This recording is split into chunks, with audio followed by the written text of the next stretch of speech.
pala. Oo, maganda. Ito lakad kami. Lahat na lang. Papunta. Ayun o! Natupad ang pangarap. Ito pala dito. May, Zoe, dito ang full view oh. Kaya lang kasi meron nito kaya hindi magandang kuha. Oh, mga tol. Dito kayo ngayon sa, ano ba tawag sa lake? St. Patrick's. St. Patrick's. Blue Lake. Napakaganda nung tanawin. Ano? Ito pala oh. Kitang-kita niya kung wala lang.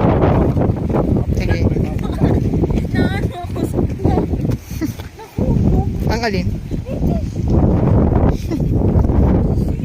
Okay lang yan. Sige. Hindi kasi, ang ganda na ng plakada niya. Tapos pagka ganun niya, yung air ng movement niya. Lahat nawala.